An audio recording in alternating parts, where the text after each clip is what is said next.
Cambridge IGCSE, October-November 2020, paper 43.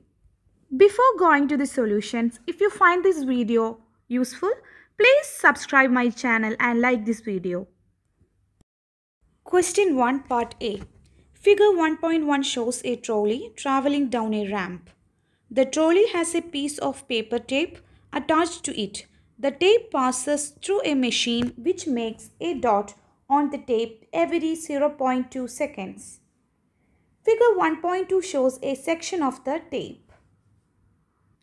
So a trolley is moving down the slope and the trolley is attached to a tape. So along with the trolley, the tape will also be moving. And on the tape, there will be dots produced in between every 0.02 time interval.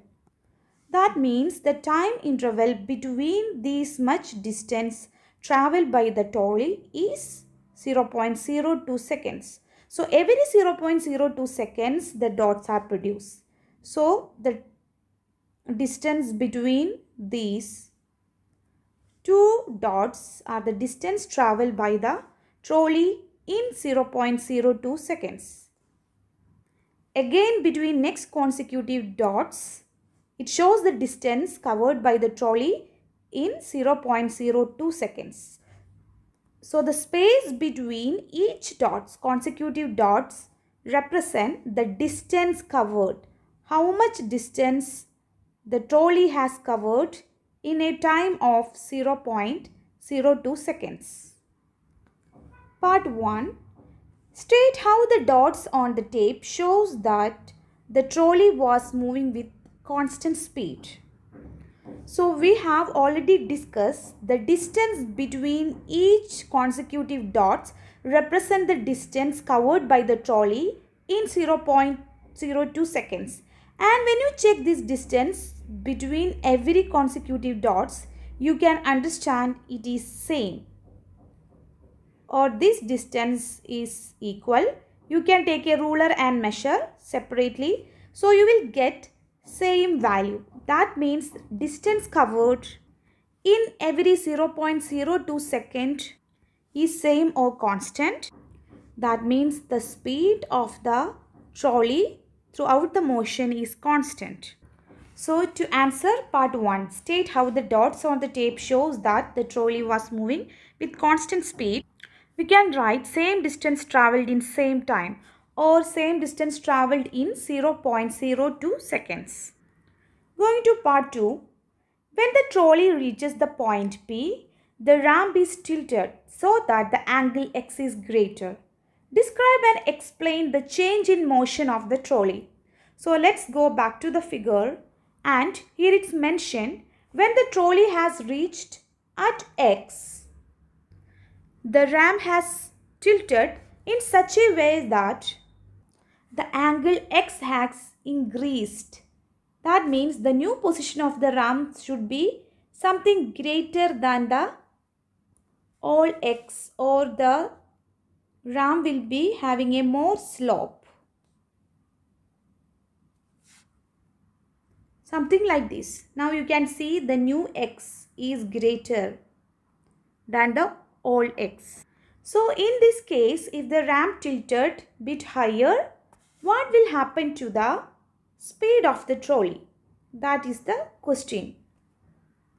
So by looking at the figure, you can understand that when the ramp tilted more higher, the weight downward component of the trolley will be greater. So the weight component of the trolley acting downwards will be greater because of a higher slope. That means there is a downward resultant force.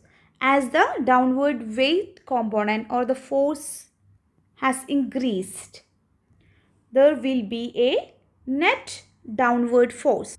So a net downward force on the trolley. Because of this downward force or resultant force, if there is a net force which will cause an acceleration, as you know, force is equal to ma. Whenever there is a net force, then the object will accelerate. Using this equation, we can understand whenever there is a force, then in that direction the object will accelerate. Now we have realized that there is a downward resultant force acting on the trolley. So the trolley will accelerate. So we can write down, describe and explain the change in the motion of the trolley. First we have to describe. In the description you should mention what change has occurred. And here we have understood that the trolley accelerates. And explanation why the trolley is accelerating. So the reason we can write a resultant force acting on the trolley. A resultant force or a net force acting on the trolley. Going to part B. Another trolley is released from the top of the ramp. Figure 1.3 shows the speed time graph for this trolley. Calculate the distance traveled by the trolley in first 0.5 seconds. So we are provided with a speed time graph and we need to calculate the distance.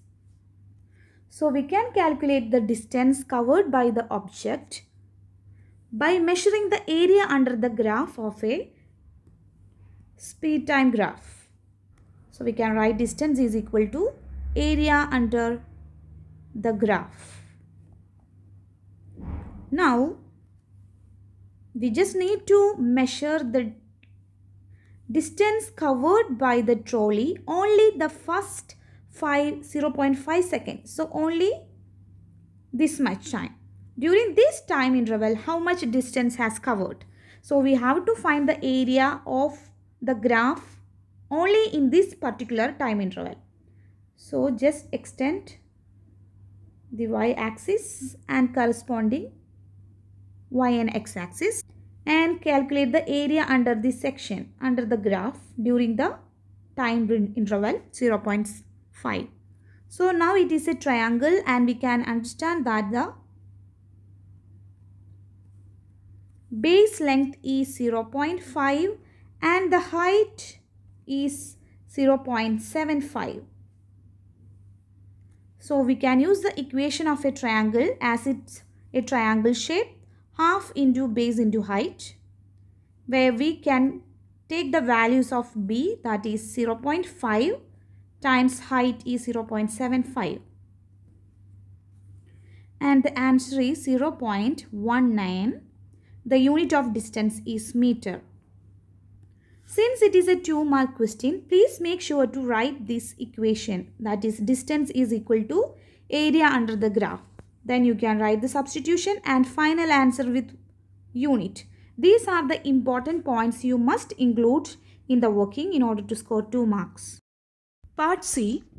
Figure 1.4 shows a metal ball at rest in a tube of liquid. The ball is released and reached terminal velocity at point X. Explain the motion of the ball as it falls from rest until it reaches point X. Use ideas of force and acceleration in your answer. So in this question, the metal ball initially at rest is mentioned in the question. Then the ball released so that the ball will fall down, and when it is reaches at the position X, the ball gains its terminal velocity. And we need to explain the motion of the ball from this starting position till X, till it is reaches the terminal velocity. And while you explain the motion, we have to use the idea of force and acceleration. So you should write these keywords, force and acceleration, while explaining the motion of the ball. So we can divide this motion in these 3 stages. One is initially, then in between, and when the ball reaches at the terminal velocity. So let's look at first position. At 1, what happens to the ball? As it's initially at rest, its speed is 0, so that its resultant force or the force acting on the metal ball is only its weight, and weight is acting downwards. So initially when the ball is falling from the rest, the net force is only weight, so the net force is acting downwards. So as there is a downward net force, the ball will accelerate downwards. As using the equation SF is equal to ma, whenever there is a force, the object will accelerate in that direction. So initially the force acting on the ball is only its weight. As it's acting downwards, there is a net force towards the ground, so that there will be an acceleration. Because of the acceleration, the velocity or the speed of the ball will increase. This is what happened in the motion from 1 to 2.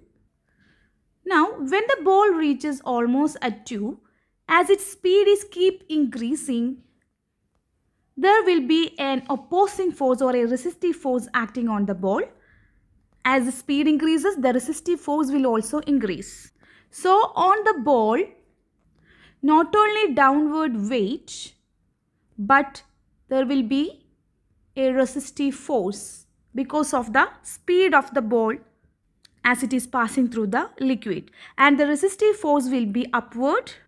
Now the net force on the ball is the weight which is acting downwards minus opposing resistive force.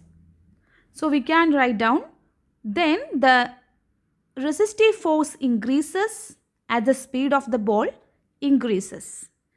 Then when the ball reaches at the third position, that is marked as X, it's mentioned the ball has reached its terminal velocity. That means in this position on the ball, the two forces acting, one is weight which is acting downwards and air resistance, the resistive force that is acting upwards. Both will be equal. That means the downward force will be equal to the upward resistive force. In this case, the net force will be 0. As the force is 0, acceleration of the ball will also 0. Since there is no acceleration, the ball will move with a uniform speed. Speed is not going to increase as the acceleration is 0. That means we can say uniform speed means velocity is constant, and that is called terminal velocity.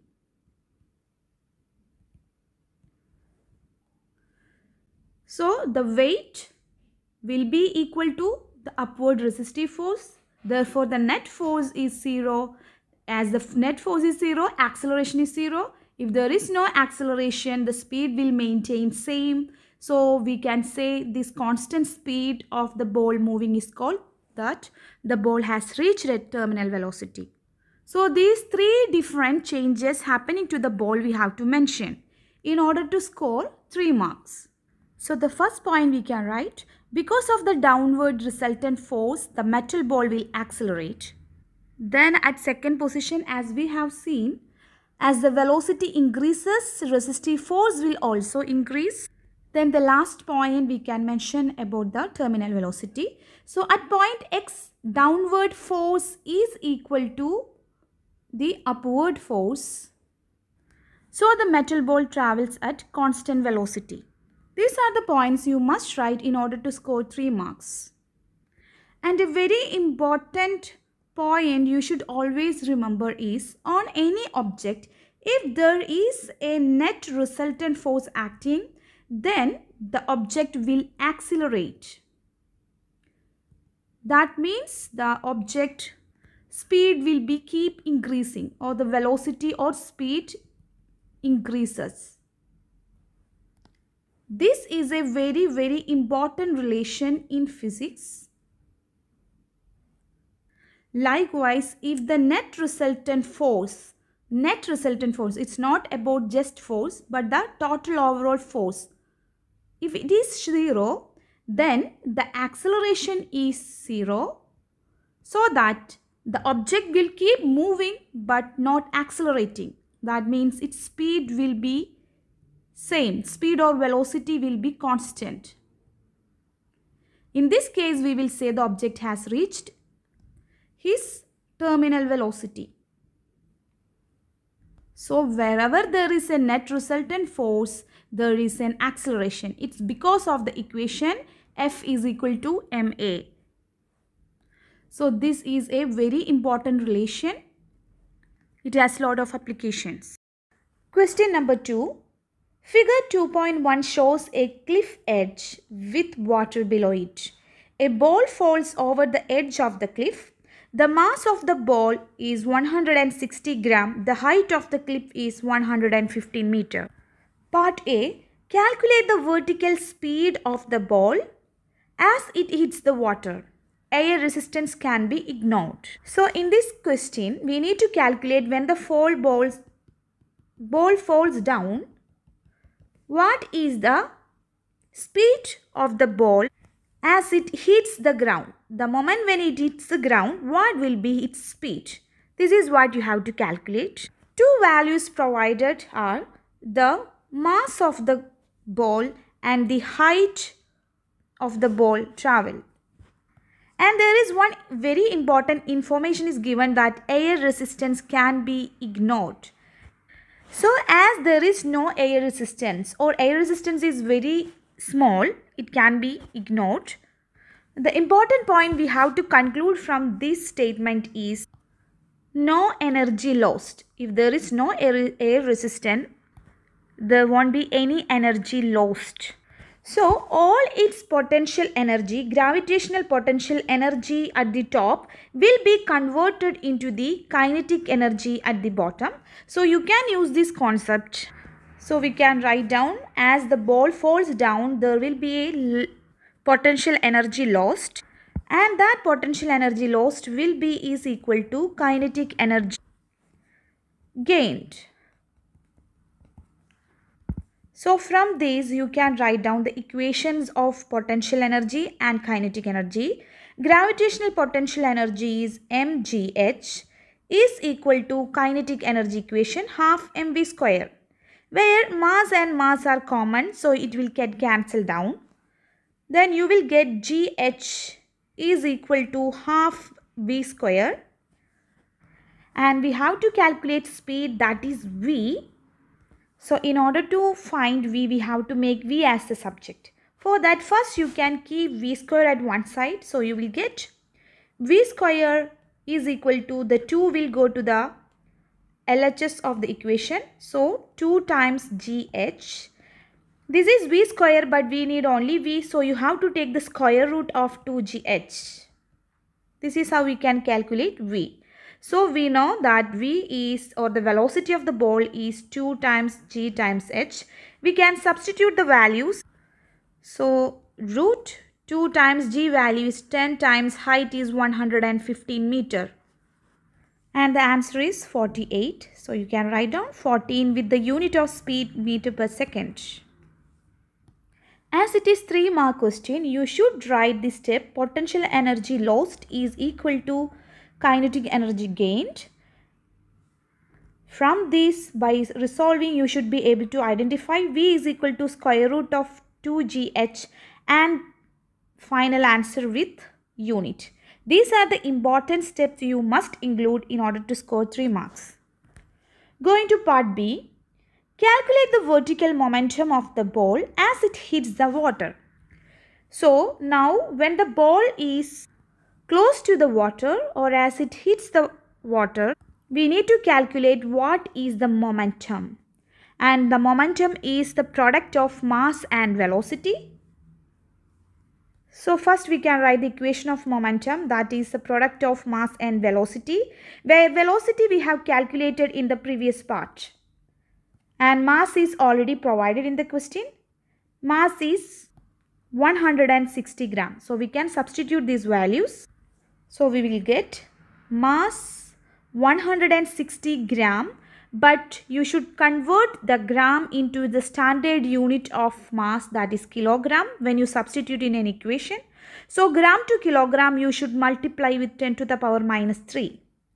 So 160 times 10 to the power minus 3 kilogram is the mass, times velocity is 48 meter per second, which we have calculated in the previous section. So the answer will be 7.68, and when you write into SF it will be 7.7. So the momentum will be 7.7 and you have to write the unit of momentum As momentum is the product of mass and velocity, we can write the unit of mass kg times unit of velocity meter per second. So this is the unit of momentum. Question 3. Speed is a scalar quantity. State one other scalar quantity. So scalar quantity is the quantity which has only magnitude, no direction. So other examples of scalar quantity other than speed is distance,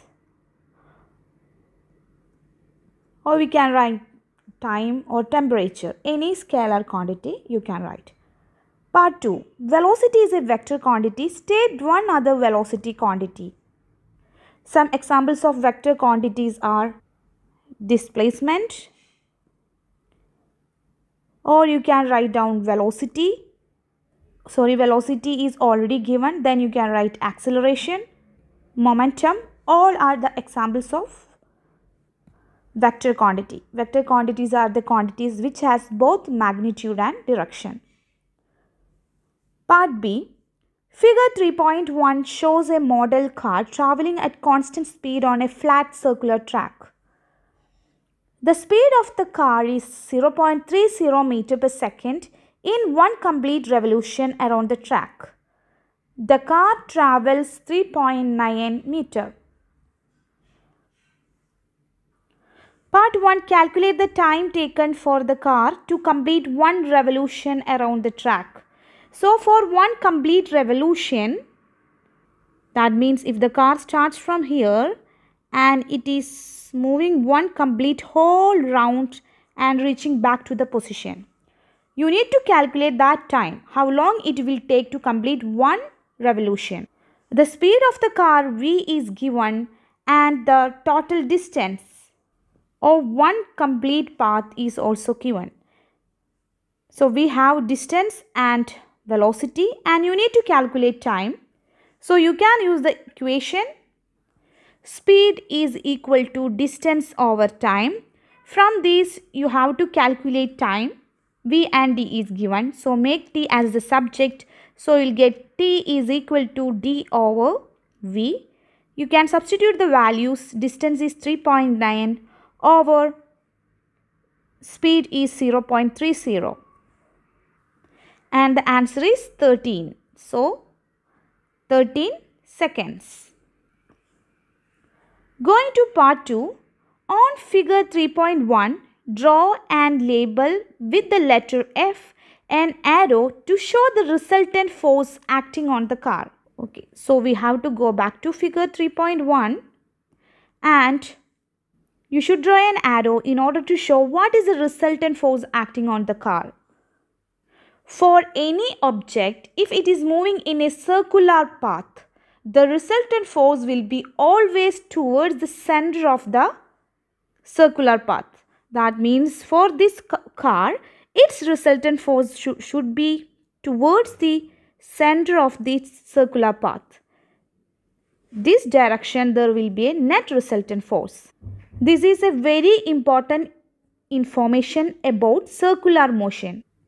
Any objects moving in a circular motion, for example, if there is a football or some object which is moving in a circular path, then there must be a net force acting on that object towards the center of the path. Then only the object can continue keep moving in a circular way. So please remind this point always that for a circular motion, the net force should always act towards the center of the path. Okay, we can go to part 3. The speed of the car increases at point P on the figure 3.2, the car does not stay on the track. Suggest in terms of the force acting on the car, why the car does not stay on the track at point P. So here it says that at point P the car has increased its speed, and because of that the car cannot continue its motion in this circular path. So at this point P, the car cannot move anymore in the same circular path. So here you need to write why the car cannot move in a circular path. Instead of that, why it is moving straight or some other direction.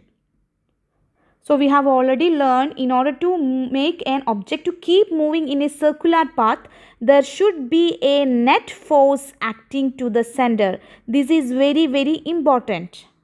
If this net force or if this resultant force is not enough, then the car cannot continue in the circular motion. So we can write down the resultant force is insufficient. What is the reason? Because the car has increased its speed. So when the car's speed is increased, it required more resultant force towards the center. Next, part 2.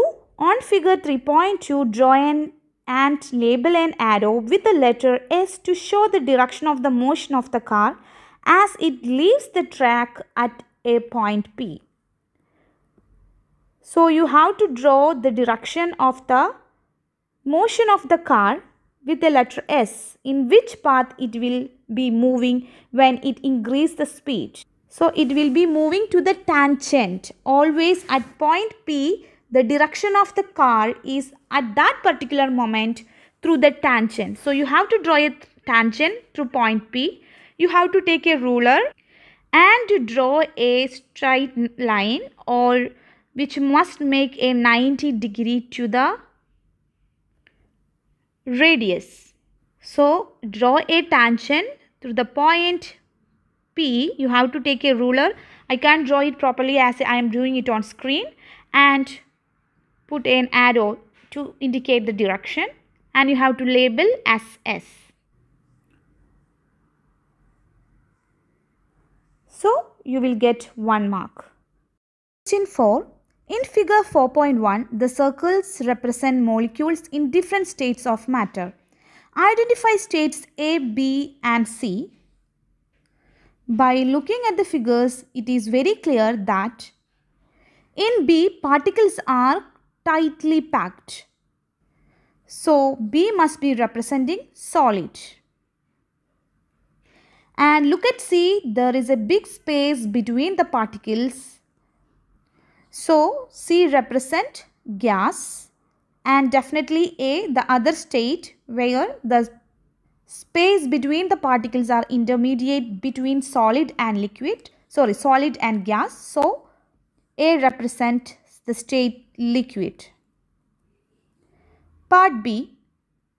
Explain in terms of forces between molecules why gas expand more than liquid when they have the same rise in temperature. Assume that the pressure remains constant. So here you have to write the reason why gas expands more than liquid when they have the same rise in temperature. So the reason is very clear. The average distance in the gas particles, as we can see, it's already greater. And the force of attraction between the molecules is lower or almost zero in the case of gas. So two reasons are there. One is already the space between the particle is higher, and force of attraction between the particle is very less in the case of gas. So it is very easy for gas particle to expand more further. So these are the 2 points we have to write down. So the first point we can write down, average distance between molecules greater in gas. And the second reason, attractive forces between the molecules are lower for gas comparing to liquid. So this is why gas expands more than liquid when they have the same rise in temperature. Going to part C, figure 4.2 shows a cylinder and a piston. The volume of the gas in the cylinder is 3400 cm cube. The pressure of the gas in the cylinder is 0.90 into 10 to the power 5 Pascal. The piston is moved to the left and fixed the new position. The pressure of the gas in the cylinder is increased. Assume that the temperature of the gas does not change. Calculate the new volume. So here, the piston initially at the position as shown in the figure. In this case, the volume of the gas is given that we can call as V1 as its initial volume, and the corresponding pressure is also given. So we can call it as P1. Later on, the piston moves towards left. So there must be a force act in this direction. So the new position of the piston will be somewhere here. So because of this new position, as you can see, the gas is compressed. So the volume must be reduced and the pressure must be increased. So the new pressure of the gas as the piston has moved towards left is given. So the new pressure we can call it as P2. In this case, you have to calculate what is the new volume V2. So here you can use Boyle's law, and V1 P1 is equal to V2 P2 equation, where V1 P1 is given and E1 P2 is also given. You need to find out V2, which is the unknown, only unknown in the equation. So make V2 as the subject. So you will get V1 P1 over P2. You can substitute all the values which are already given. V1 is 3400 times P1 is 0.90 times 10 to the power 5 over P2 is 2.5 into 10 to the power 5. So the new volume, when you write in 2SF, it will be 1200, and you should write the unit. Here the unit you have to be careful. The unit is given, the unit of volume is given in centimeter cube. So our answer also will be in centimeter cube. So you can write down 1200 centimeter cube. Part 2. The gas in the cylinder is now heated. The piston remains fixed in the same position as in C1. State and explain in terms of molecules any change in the pressure of the gas. So whenever the temperature increases, the gas particles will gain more energy. So temperature increases for a constant volume, the gas particles will gain more energy. More energy means more speed. More speed means more collision. So more collision will result a greater pressure. So this relation is very important. As the temperature increases, the molecules will gain more energy. When they gain more energy, they will move faster. When their speed increases, they will collide more frequently, which will result a higher pressure. So first in the statement, we should write what will happen to pressure. Will it increase or decrease? We have already discussed the pressure will increase. So we can write down pressure will increase. So for the reason we can write, as the energy of molecule increases,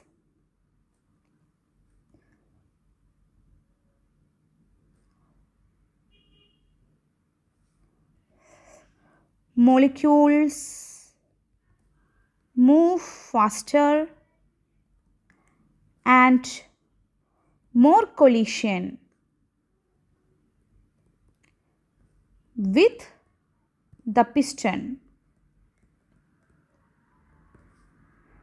You should include all these keywords. As the energy of the molecules increases, molecule moves faster and more collision with the pistons or the walls of the container.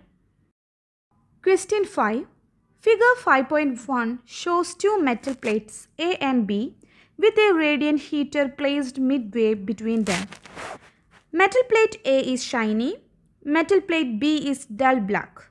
A piece of cork is attached to each plate using wax. The wax is a solid at room temperature and has a melting point of 37 degrees Celsius. State and explain what happens to the piece of cork a few minutes after the heater is switched on. So let's look at the figure. It consists of a radiant heater at the center, and the heater will emit infrared radiation. So infrared radiations are nothing but heat waves. And next to this heater, two metal plates are placed.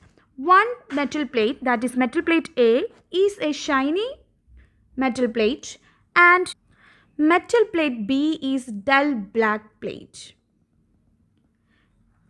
And on both the plates there is a wax and a cork is attached with the help of the wax, as you can see. Now the question is, when the heater is switched on, after some time what will happen to these corks? So let's see what will happen when the heater is switched on. When the infrared radiation, that is heat waves, falling on this dull black plate, as black is a good absorber, it will absorb and all this infrared ray will pass through the wax very quickly. So wax will melt so easily. Whereas the infrared radiations, when they are falling on these shiny plates, it's a good reflector. Shiny plates is a good reflector. So instead of absorbing these heat waves, they will reflect it back. So it will take time for the radiation to pass through the shiny plate and to reach the wax. So for plate A, the wax will melt slowly. So when the wax melts quickly, on plate B, the cork will fall off first or before the cork of plate A falls. So this is what we have to write for this answer, but it's a 4 marks question, so we have to include 4 points. So first point we can write, wax on the plate B melts before the wax on the plate A melts. Therefore, cork on the plate B falls off before the plate A. Since it is 4 mark question, we need to write the reason also. The black surfaces are better absorbers of infrared radiation than shiny surfaces. And here you have to mention infrared radiation. This is also very important point. Part B. Give the name of the method of transfer of thermal energy in solid metal. There are 3 methods for heat transfers: conduction, convection and radiation. And the transfer of thermal energy in solid metal is due to conduction. 6. Sound waves consist of compressions and rarefactions. Explain the terms compression and rarefaction. Give your explanation in terms of spacing of molecules and the pressure for sound wave in air. So in this question you need to explanation of what is compression and rarefaction in terms of the spacing of molecules and pressure for the sound waves in air. So the given figure is an example of a sound wave which consists of compressions and rarefaction, and the part where the particles are close together is known as compression, and the place where the particles are separated with a greater distance, as you can see, is called rarefaction. So the first point about compression, in terms of spacing we can write down molecules are closer than normal. And what about pressure in compression? As the molecules are closer, the collision between the particles will be more frequently and therefore the pressure also will be greater. So we can write, and the pressure is higher than normal. Now about rarefaction, molecules are further apart from normal.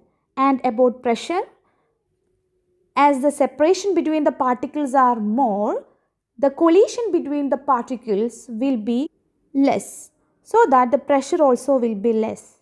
So about pressure we can write down pressure is lower than normal. Part B. A musical instrument emits a sound with frequency 4.4 kHz. The speed of sound in air is 340 meters per second. Calculate the wavelength of the sound wave. So in this question, frequency is given and the speed is also given. We need to find out what is wavelength lambda. So it is a very easy equation. You have to use the wave equation, And wave equation is velocity of a wave is the product of its frequency and wavelength. In this question, velocity and frequency are already given. You need to calculate wavelength. So make wavelength as the subject. So you will get wavelength is equal to velocity or speed over frequency. Now you can substitute the value. Speed is 340 over frequency is 4.4 kilohertz. So kilohertz you have to convert to hertz. So kilo is 10 to the power 3 and you will get an answer 0.077 meter. So you can write the wavelength is 0.077 meter. Now part 2. The frequency of the sound emitted by the instrument is changed to 5.1 kilohertz and the amplitude of the sound is increased. Without calculation, state what happens to the speed of the sound. So in this question, it mentioned that the frequency of the sound has increased. When the frequency of the sound increased, what will happen to the speed of the sound? As the sound still traveling in the same medium, speed of the sound will be always constant. It is only depending on the medium. So we can write down the speed of the sound stays the same.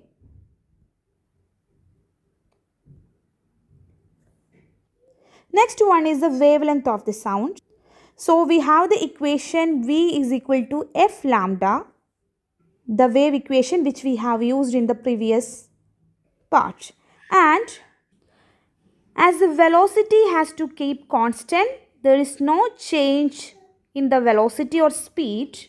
And when the frequency increases, in order to keep the velocity constant, we have to decrease the wavelength. The wavelength will decrease. Question 8, Part A.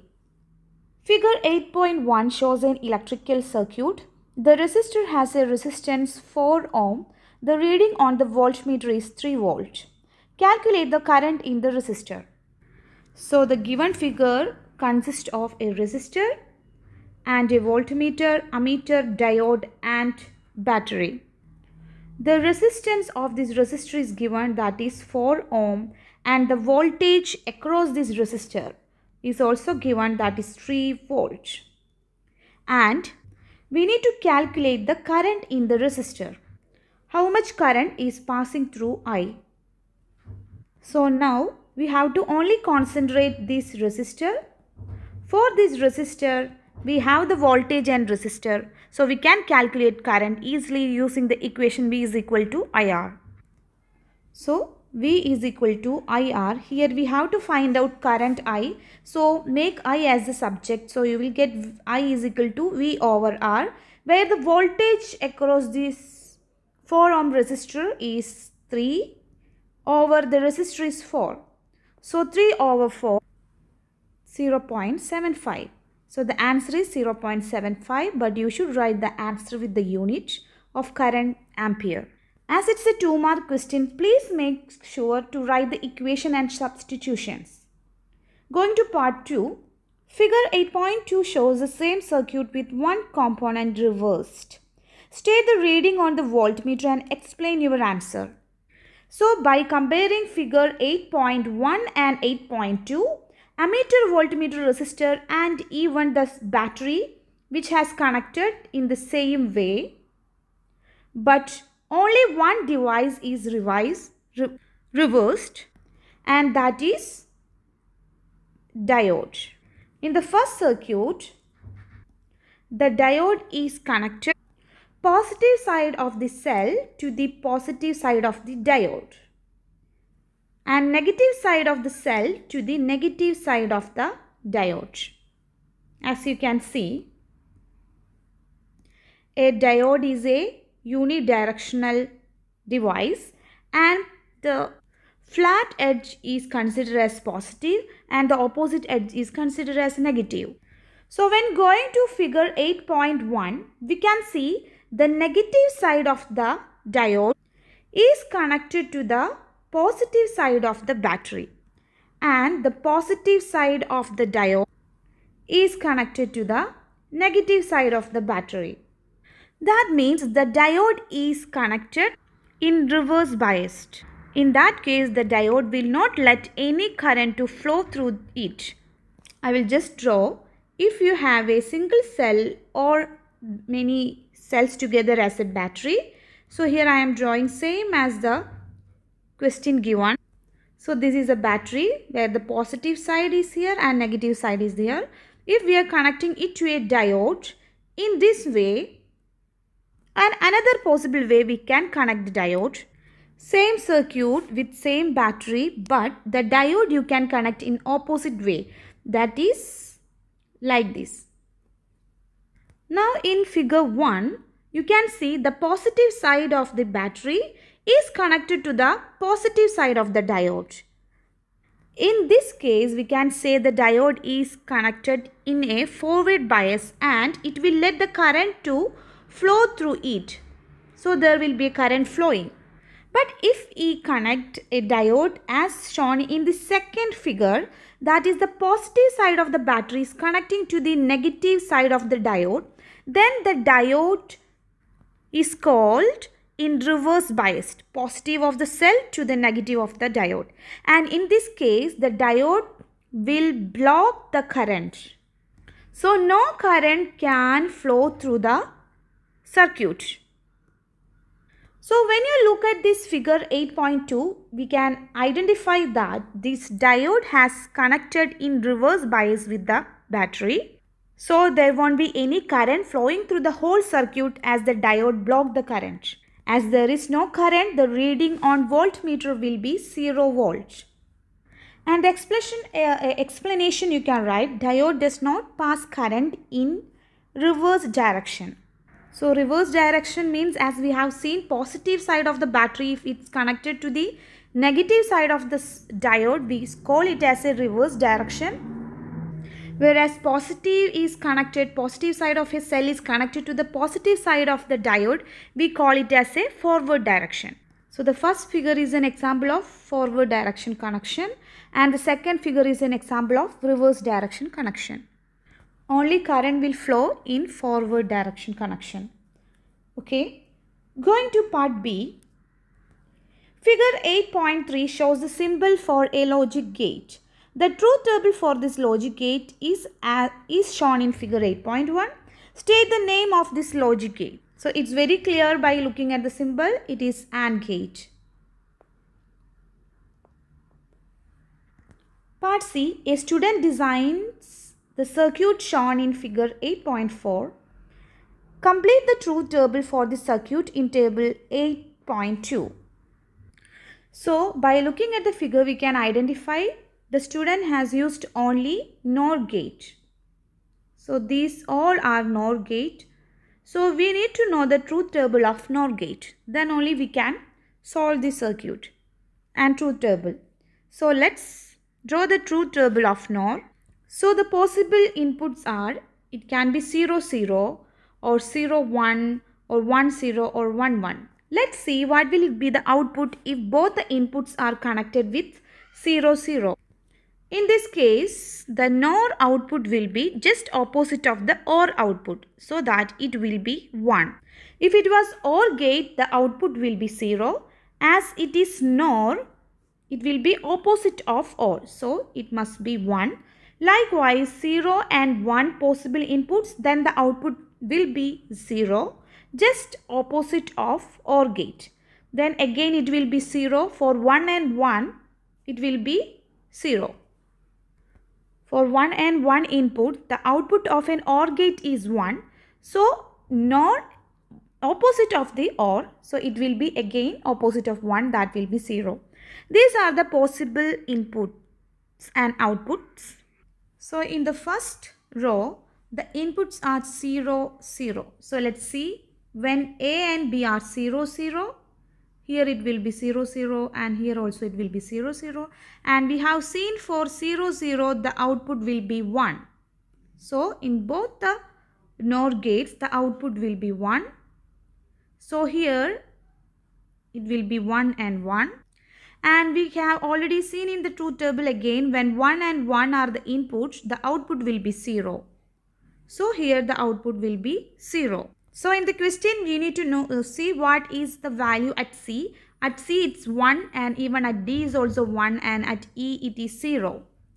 So we can write down 1, 1, 0. Now we can check the next possible input that is given in the second row, 0 and 1. So A is 0 and B is 1. If A is 0, here it will be 0, and at the other end it will be 1. Same in the second NOR also.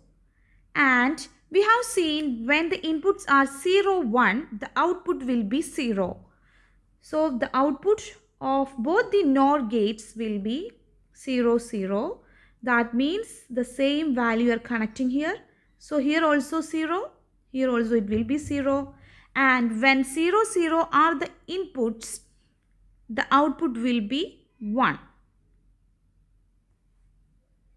So again for C it will be 0, and for D is also it will be 0, but for E it will be 1. So you can write down C is 0, D is also 0, but E is 1. Now for the third row, the input A is 1 and input B is 0. Let's see what will be the outputs.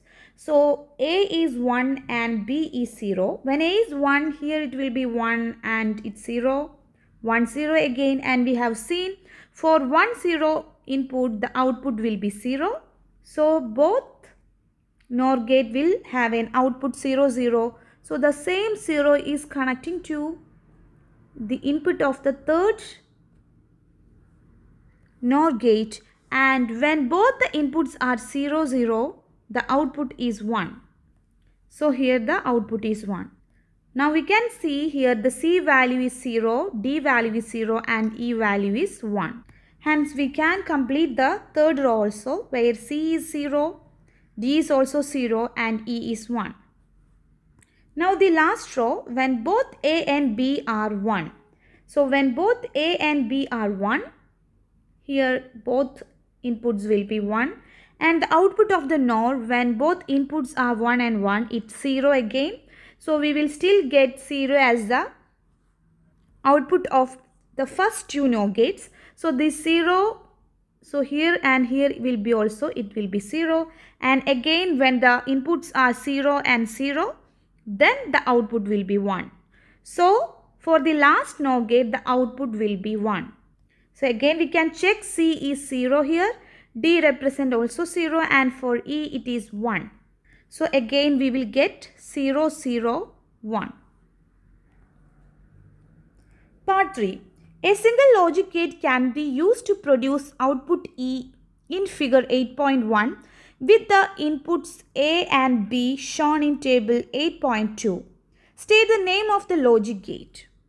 Okay, so it's given that instead of using this combination of 3 NOR gates, if you are using a single gate, you can get this output. For these inputs, you will directly get an output of this with the use of one single logic gate. And what is that logic gate? So this function is actually, when you give these inputs in these combinations, you will directly get the output like this only when you use a OR gate. So when you check the OR gate truth table, you can see this is the truth table.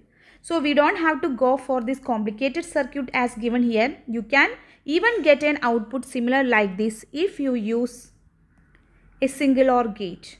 So state the name of this logic gate, that is OR gate. Question 9. Part A. Electrical power is produced in a power station by an alternating current generator. The output of the generator has a voltage 22,000 volt. The electrical power is transmitted at a voltage of 400,000 volt. Explain why the electrical power is transmitted at a voltage of 400,000 volt and not 22,000 volt. So, at the power stations, when the voltage or the current is produced, it's producing a voltage that is equivalent to 22,000 volt. But for the transmission of this current from the power stations to other region, this 22,000 volt is increasing and it having a higher value of 400,000 volt. So the power generated at the power station is only 22,000 volt, but for the transmission this voltage is increasing to a value of 400,000 volt. And the question is, why this electrical power is transmitted at a voltage of 400,000 volt and not 22,000 volt, or why the voltage from 22,000 volt to a increment of 400,000 volt? That is the question here. So basically the voltage is increasing during the transmission is to reduce the energy loss during the transmission of current through a long distance cables. As the power loss is represented by the equation I square R, by looking at this equation of power loss, it's very clear that when current in the line is more, then the power loss will be more, as power loss is I square times of R. So in order to reduce power loss during the transmission, from the equation we can identify that the current should reduce. And how can we reduce the current? So here we can use another equation, as power is a product of voltage and current. For a constant power, if you want to reduce the current, we have to increase the voltage. So this is the reason we are increasing the voltage. So when we increase the voltage, then the current will reduce. When current is reducing, then the power loss will be reduced. So the energy will be greater. As the energy loss is less, the efficiency will be more. This is the reason the voltage is increasing during the transmission. So first we can write the point discussed in this equation, that is for a constant power, when the voltage increase, the current will reduce. So we can use this equation, that is high voltage results in low current for the same power. Now using the equation, power loss is equal to I square R, as power loss or heat loss is depending on current. When current reduced, as we discussed in the first statement, energy loss will be less in transmission line. These are the three important points you need to write down in order to score 3 marks. Going to part B, a computer contains a transformer. The input voltage of the transformer is 240 volt. The output voltage of the from the transformer is 20 volt and the output current is 2.3 ampere. The efficiency of the transformer is 90%. Calculate the input current in the transformer. So here the input voltage V in of the transformer is given and V out is also given, and one more value is given, I out, and the total efficiency of the transformer is 90%, and we need to calculate input current I in. So here you can use the equation of efficiency. Efficiency is equal to output power over input power times 100, and the output power equation is power is equal to voltage into current. You can use this equation here. So you will get output power is the product of output voltage into output current, over input power is the product of input voltage into input current times 100. Now we can substitute. The efficiency is given 90 is equal to V out is 20 times I out is 2.3 ampere over V in is 240 times I in is unknown. Now we need to calculate I in. So we can make I in as the subject. So we will get I in is equal to 20 times 2.3 over 240 into 90. and there is 100 as its percentage, and the answer is 0.21 ampere. So we can write down 0.21 ampere is the current. It is a 5-mark question. So the 1 mark is for writing this equation. So please make sure to write the equation. And 2nd mark is for identifying power is the product of voltage and current. 3rd mark is for the substitution. 4 marks also for this step. And the last final 1 mark is only for the answer with the units. So in order to score all the 5 marks, please make sure to write all these necessary steps. Question 10. Figure 10.1 shows a relay. Part A. The switch in circuit A is closed. Describe how this operates the motor in circuit B. So there are 2 circuits, circuit A and circuit B, and it consists of a relay. The main part of the relay are a current carrying coil, a soft iron armature fixed on a pivot which is movable, and a contact. And this relay is connected to a motor in circuit B. And in part A, you have to explain how when the switch in the circuit A is closed, the motor will work. Even though there is no direct contact between circuit B and circuit A, once the switch in circuit A is closed, the motor will start to work. So we have to describe how this operates the motor in circuit B when the switch in circuit A is closed. So when switch is closed, there will be a current flow in circuit A. So there will be a current will flow from the positive side of the cell to the negative side of the cell. Now, as there is a current in the coil, due to electromagnetic induction, the coil will become magnet. So now the coil, as there is a current flow, it will behave as a magnet. Therefore, there will be magnetic field around the coil. Now we have already seen the coil is acting as a magnet, so that this magnet, that is the coil in which current is flowing, will attract the soft iron armature. So that this iron will get attracted to the magnet, that is the current carrying coil here. So the soft iron armature this side will move towards the coil, which will make the other side of the armature move upwards. So that this side of the armature will come in contact with the contacts shown here. So these 2 contacts will touch. Now the contact will be touching together, which will make another closed circuit in circuit B. So there will be a AC current flowing through the motor, which will make the motor to work. So here this relay system works as a switch. Whenever the switch is on, coil will become magnet. So that is the first point we can write down. So we can write when the switch is closed, the coil become magnet.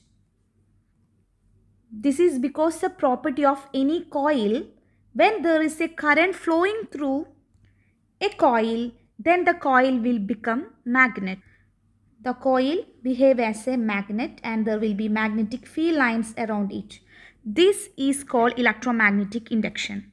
Now this coil, as now it is magnet, it will attract the soft iron armature.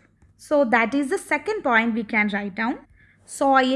Coil attracts iron armature because iron is a material which will get attracted to the magnet.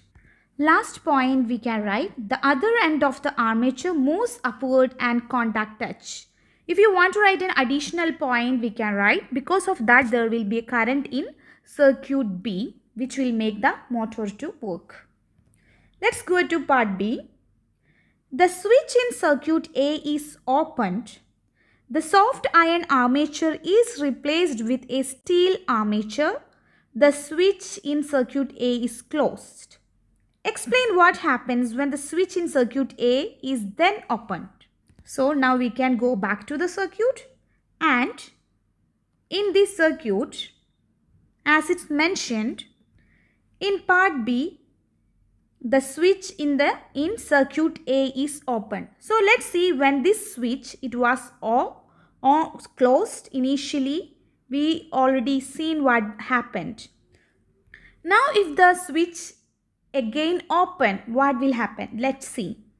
So when the switch in circuit A is open, there won't be no current. If there is no current, there won't be any magnetic field around the coil, or the coil will no more acting as a magnet, so that the iron will not get attracted, so that the armature will move away, and the other side of the armature will come back to its initial position, so that the touches will again go back to its initial position, the contacts. Then there won't be no connection between the contacts, and there won't be no current in circuit B, as there is a gap between the contacts. So when the switch A is open, this is what will happen. Next one, the soft iron armature is replaced with a steel armature. Now this soft iron armature, which is replaced with a new material, and that is steel. Now this armature is made with steel. So the new armature is made with steel. Let's go back to the question. The soft iron armature is replaced with a steel armature. The switch in circuit A is then closed. Explain what happens when the switch in circuit A is then opened again. So now we have changed the armature material to steel. Then once this switch is closed, again there will be a current in the coil, which will make the coil as a magnet. So there will be magnetic field passing through both the sides. And now this steel is in the magnetic field of this coil, and as per the property of the steel, steel also will become magnet. Then later on, if you switch off the circuit, or if you open the switch, then the coil will not be a magnet again, but because of the property of the steel material, it will behave as a magnet. So the steel remains magnetized when there is no current in the coil, because of the property of the steel. So this is what we have to write. So even though there is no current in circuit A, still as steel is already magnetized, there will be a magnetic field around it. So this steel as a magnet will get attracted to the coil, and it will get attracted to the switch or contacts in circuit B. Now as the contacts keep touching, still there will be a current in circuit B. So as it's a 2-mark question, we just need to write 2 points. So first point we can write down, steel remains magnetized when there is no current in the coil. And for the second point we can write, the current in circuit B does not stop when switch in circuit A stopped. Question 11, part A. Figure 11.1 shows a beam of alpha particles, beta particles and gamma rays directed between two metal plates P and Q.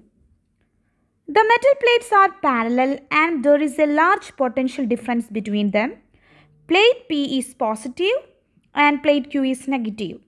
On figure 11.1, draw the paths of each of the radiations between the plates and after leaving the plates. Label the paths alpha, beta and gamma. So there are two plates they are electrically charged. Plate P is positively charged and plate Q is negatively charged as shown in the figure.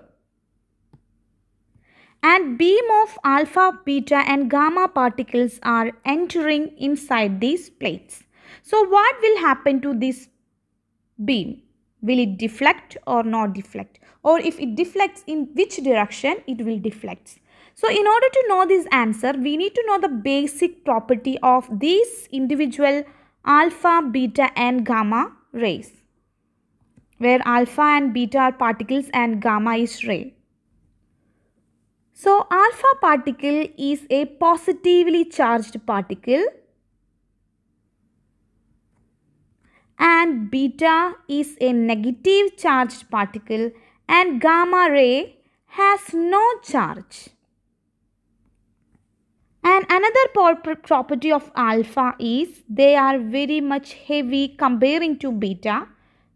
And the property of beta, they are having different beta will have different energy. So beta particles will be with different energy levels. In the same beam, even though there will be many number of beta particles, each beta particle will have a different energy level.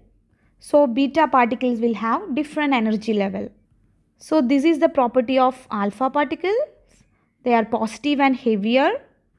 And beta particles are negatively charged and each beta particles in the beam will have different energy levels because some of the beta particle will be moving with higher speed comparing to some other beta particle. And for gamma rays, they have no charge. By knowing these properties, we can easily draw the path of the beam. So first we can check what will happen to alpha particle.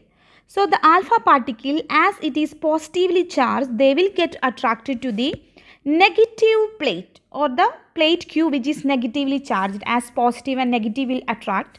The positively charged alpha particle from the beam will deflected towards this plate negatively charged Q, and instead of moving straight, it will start to bend a bit towards plate Q. But after leaving the space between the plates, then it will continue its motion in straight line. So this must be the path. Inside the space between the particle, they will be moving, bending towards negative side of the plate. But after leaving the space, they will continue to move in straight line, and we can call it as alpha particle because it's mentioned to label the path. Now we can check what will happen to beta particle.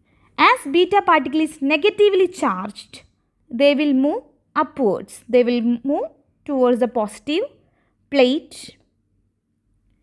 And beta particle will bend more than alpha. When you look at the bending, it is clear. We can see the beta particles will bend more. It's because beta particles are later. So they will be affected more with the attraction of the electric field. And we have discussed one more point about beta particles because different beta particles will have different energy. So that so many deflection will be there. As the energy level is different, different beta particles will move with different deflection. And now finally about gamma rays. As gamma rays has no charge, they won't be get deflected or attracted with these charged particles, so that the gamma ray will move straight without any deflection. Part B. State and explain one practical application of gamma rays. So one practical application of gamma rays is use these gamma rays to sterilize the equipments. And explanation, because the gamma rays can destroy bacteria as they are having very high energy. So these are the application and explanation you need to write in order to score 2 marks.